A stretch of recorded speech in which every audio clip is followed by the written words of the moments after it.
Team India के लिए पाकिस्तान के बाद अब असली परीक्षा नीदरलैंड्स के खिलाफ होने वाली है। पाकिस्तान के खिलाफ ये सिर्फ एक जीत नहीं थी, बल्कि ये तो एक संदेश था कि T20 के असली दानव हम हैं। लेकिन हर बड़ी जीत के बाद एक बड़ा सवाल खड़ा होता है कि क्या वही रणनीति अगला मैच भी जिता सकती है। पाकिस्तान के खिलाफ भारत ने जो दांव चला, 4 स्पिनर उबाला, वो सब पूरी तरह से कामयाब रहा। हार्दिक पांड्या, बुमराह, अक्षर और वरुण सब ने 2-2 विकेट लिए। ये जीत सिर्फ गेंदबाजी की जीत नहीं थी, बल्कि ये रणनीति की जीत थी। लेकिन अब कहानी बदल चुकी है। अब सामने पाकिस्तान नहीं, अब सामने है नीदरलैंड्स, और यही वो जगह है जहां समझदारी भावनाओं से बड़ी हो जाती है। पाकिस्तान के खिलाफ जीत के शोर में एक आवाज दब गई थी, और वो आवाज थी अभिषेक शर्मा का लगातार दूसरा डक। पहले मैच में यूएसए के खिलाफ भी 0 आउट, और फिर पाकिस्तान के खिलाफ 4 गेंद खेलकर 0 पर आउट।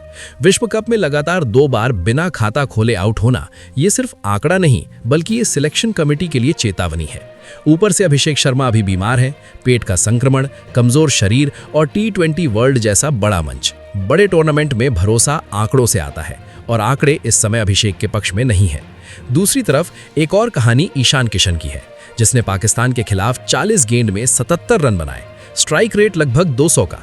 पाकिस्तान जैसी टीम के खिलाफ पावर प्ले में आक्रामक शुरुआत, और वो भी तब जब दूसरी तरफ विकेट जल्दी गिर जाए।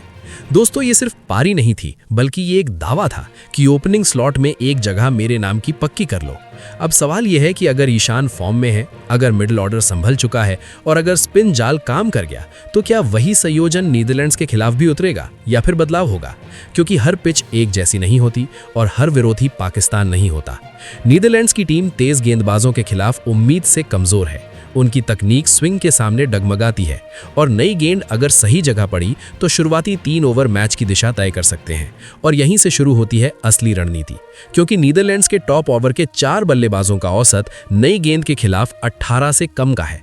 4 स्पिनर वाली रणनीति पाकिस्तान पर चली, लेकिन वही रणनीति अब नीदरलैंड के खिलाफ चले ये जरूरी नहीं है। इसलिए अगर एक अतिरिक्त तेज गेंदबाज जोड़ा जाए तो पावर प्ले में दबाव दुगना हो सकता है, और तभी नाम सामने आता है मोहम्मद सिराज का। नई गेंद से सीम मूवमेंट और आक्रामक अप्रोच, और अब सबसे बड़ा फैसला जिसमें अभिषेक बाहर और संजू सैमसन अंदर। इस बदलाव का कारण भावनात्मक नहीं, बल्कि रणनीतिक है। अभिषेक 2 बार 0 रन पर आउट हो गए हैं, तो वहीं संजू तकनीकी रूप से मजबूत है, गैप निकालने की क्षमता रखते हैं, और स्पिन के खिलाफ सहज भी दिखे। नीदरलैंड्स के खिलाफ शुरुआत संभालना ज्यादा जरूरी है, ना कि सिर्फ आक्रामकता। अभी देखा जाए तो टीम में 3 स्पिनर, 2 प्रमुख तेज गेंदबाज, और साथ में हार्दिक एक अतिरिक्त विकल्प। लेकिन क्या यह संतुलन सही साबित होगा? क्या 4 स्पिनर की जगह 3 स्पिनर सही निर्णय है? और क्या संजू इस मौके को पकड़ पाएंगे?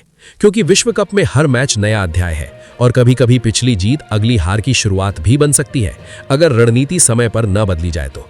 पाकिस्तान के खिलाफ जीत के बाद ड्रेसिंग रूम में जश्न था, लेकिन जश्न ज्यादा देर नहीं चला, क्योंकि विश्व कप में एक सच हमेशा याद रखा जाता है: आज की जीत कल की गारंटी नहीं होती। और इसीलिए टीम मीटिंग में पहला वाक्य यही बोला गया कि हम जीत से संतुष्ट नहीं, हम निरंतरता चाहते हैं। पाकिस्तान के खिलाफ 3 स्पिनर का जाल बिछाया गया था: वरुण चक्रवर्ती की रहस्यमयी गेंदबाजी, कुलदीप यादव की कलाई का जादू, और अक्षर पटेल की सटीकता। पर नीदरलैंड्स अलग टीम है। उनके बल्लेबाज स्पिन के खिलाफ समय लेकर खेलते हैं, लेकिन नई गेंद के खिलाफ उनकी तकनीक कमजोर पड़ती है। फ्रंट फुट डिफेंस में गैप, लेट मूवमेंट पर किनारा, और स्लिप में कैच का खतरा। तो अब सवाल ये नहीं कि स्पिन काम करेगा या नहीं, सवाल ये है कि शुरुआत में प्रहार कौन करेगा। और यहीं आता है बदलाव। अगर बुमराह पहली गेंद डालते हैं तो दूसरी छोर से कौन? क्योंकि अगर सिर्फ हार्दिक सपोर्ट करेंगे तो पावर प्ले का दबाव आधा रह जाएगा। लेकिन अगर सिराज साथ हो तो पहले 3 ओवरों में 2 आक्रामक गेंदबाज, एक स्विंग और एक सीम, दोनों तरफ स्लिप। ये सिर्फ गेंदबाजी नहीं, अभी तो ये मानसिक हमला है। नीदरलैंड्स के बल्लेबाज शुरुआत में ही रक्षात्मक मुद्रा में चले जाएंगे, और जब विपक्षी बचाव में आ जाए तो मैच का नियंत्रण आपके हाथ में आ जाता है। अब बात अगर ओपनिंग की करें तो ईशान किशन अभी शानदार फॉर्म में है, लेकिन दूसरी तरफ अभिषेक शर्मा 2 बार 0 पर आउट हो चुके हैं। बीमारी से उभर रहे और विश्व कप का दबाव, यहीं से टीम मैनेजमेंट ने भावनाओं को अलग रखा और संजू सैमसन को मौका दिया। ये सिर्फ बदलाव नहीं, बल्कि ये संदेश है कि विश्व कप में जगह प्रदर्शन से मिलती है, नाम से नहीं। संजू आक्रामक भी हैं, लेकिन तकनीकी रूप से स्थिर भी। अगर ईशान शुरुआत से हमला करते हैं तो संजू एंकर की भूमिका निभा सकते हैं। स्ट्राइक रोटेशन, गैप में शॉट, और स्पिनरों के खिलाफ स्वीप और कवर ड्राइव। नीदरलैंड्स की टीम अक्सर मिडिल ओवर्स में स्पिन पर निर्भर रहती है। अगर संजू उस चरण में टिके रहे तो भारत 15वें ओवर तक 130 पहुंच सकता है। मिडिल ऑर्डर की जिम्मेदारी तिलक वर्मा, सूर्य कुमार यादव, हार्दिक पांड्या और शिवम दुबे के ऊपर होगी। अगर ओपनिंग 6 ओवर में 50+ बना देती है तो ये 4 खिलाड़ी रन गति को 9-10 प्रति ओवर बनाए रख सकते हैं और अंत में रिंकू सिंह छोटी पारी लेकिन एक बड़े संदेश के साथ फिनिश कर सकते हैं। उसके बाद देखा जाए तो गेंदबाजी का ब्लूप्रिंट भी एकदम क्लियर है। पहले 6 over Bumrah plus Siraj, middle overs में वरुण चक्रवर्ती प्लस अक्षर पटेल और 14वें ओवर के बाद हार्दिक और बुमराह वापसी। अगर नीदरलैंड्स 120 तक सीमित रहता है तो मैच लगभग हमारा तय। लेकिन असली बात, विश्व कप में छोटे मैच नहीं होते। अगर शुरुआत में 2 विकेट गिर जाएं, अगर पावर प्ले 30-35 रन तक रह जाए तो दबाव तुरंत भारत पर। और इसलिए रणनीति 2 हिस्सों में बटी है, आक्रामक शुरुआत और स्थिर मिडिल ऑर्डर। सूर्य कुमार यादव ने मीटिंग में सिर्फ एक लाइन कही, हम सामने वाली टीम को हल्के में नहीं लेंगे, हम खुद को भारी बनाएंगे। इसका मतलब साफ है कि रन गति गिरने नहीं दी जाएगी, फील्डिंग आक्रामक होगी और हर कैच निर्णायक होगा। और अब सबसे बड़ा सवाल, क्या 3 स्पिनर पर्याप्त होंगे? क्या सिराज की एंट्री सही समय पर है? और क्या संजू इस मौके को जीवन रेखा बना पाएंगे?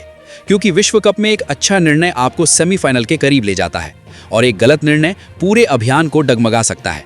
अंतिम फैसला, अंतिम प्लेइंग 11, जीत का पूरा खाका और एक आखिरी सवाल कि क्या हम सही संतुलन के साथ उतर रहे हैं? तो दोस्तों, पाकिस्तान के खिलाफ 61 रन की जीत ने आत्मविश्वास तो दिया है, लेकिन आत्मविश्वास और अतिविश्वास के बीच की रेखा बहुत पतली होती है और इसलिए अंतिम निर्णय लिया गया कि रणनीति बदलेगी लेकिन पहचान नहीं। इसलिए नीदरलैंड के खिलाफ टीम इंडिया की संभावित प्लेइंग 11 कुछ इस प्रकार से रहेगी: ईशान किशन, संजू सैमसन, तिलक वर्मा, सूर्य कुमार यादव, हार्दिक पांड्या, शिवम दुबे, अक्षर पटेल, रिंकू सिंह, वरुण चक्रवर्ती, जसप्रीत बुमराह और मोहम्मद सिराज। ये सिर्फ 11 नाम नहीं बल्कि ये एक रणनीतिक संरचना है। ईशान किशन फॉर्म में है और 77 रन की पारी ने उन्हें आत्मविश्वास दिया है। उनकी भूमिका साफ है, पावर प्ले में दबाव उल्टा करना। लेकिन इस बार साथ में होंगे संजू सैमसन। संजू की भूमिका अलग होगी, वो शुरुआत में आक्रामकता नहीं, संतुलन देंगे, गैप खोजेंगे और स्ट्राइक रोटेशन करेंगे। अगर पहले 6 ओवर में स्कोर 50-55 तक पहुंच गया तो भारत मैच के नियंत्रण में होगा। तिलक वर्मा अगर शुरुआती विकेट गिरा तो पारी संभालना। सूर्य कुमार यादव अगर नींव मजबूत तो रन गति 10 रन प्रति ओवर। हार्दिक पांड्या फिनिशर और जरूरत पड़ने पर प्रमोशन। शिवम दुबे स्पिन के खिलाफ लंबे शॉट्स लगाने की क्षमता। ये 4 खिलाड़ी मैच की दिशा बदल सकते हैं। रिंकू सिंह छोटा मौका बड़ा धमाका। अगर आखिरी 3 ओवर में 35-40 रन चाहिए तो ये खिलाड़ी फर्क डाल सकता है। अक्षर पटेल गेंदबाजी से रन रोकने के साथ 20-25 तेज रन जोड़ने की क्षमता भी रखते हैं। ये संतुलन विपक्ष को असमंजस में डाल देता है। अगर टीम का संतुलन इतना ही अच्छा है तो फिर खतरा कहाँ है? तो दोस्तों, खतरा तब है जब भारत शुरुआत में विकेट गंवा दे। अगर पावर प्ले 35 रन पर 3 विकेट हो गया तो दबाव तुरंत बढ़ेगा। खतरा तब है जब फील्डिंग में चूक हो। विश्व कप में हर कैच मैच बदल सकता है। खतरा तब है जब विपक्ष को हल्का समझ लिया जाए। टीम बस में बैठने से पहले सूर्य कुमार यादव ने एक वाक्य कहा कि हम नाम से नहीं प्रदर्शन से जीतेंगे, और यही इस टीम की पहचान है। और अब सवाल आपसे, अगर आप कप्तान होते तो क्या यही टीम चुनते? क्या अभिषेक को एक और मौका देते या यही संतुलन सही है? नीचे कमेंट में अपनी प्लेइंग 11 लिखिए, क्योंकि क्रिकेट सिर्फ मैदान पर नहीं, दिमाग में भी खेला जाता है। विश्व कप की असली कहानी अभी शुरू हुई है और अगला अध्याय तय करेगा कि भारत की ये लय कितनी लंबी चलेगी। अगर आपको ऐसी तेज और दमदार क्रिकेट कहानियां पसंद हैं तो जुड़े रहिए हमारे साथ, क्योंकि हर मैच के बाद यहाँ कहानी सिर्फ स्कोर नहीं, रणनीति बताती है।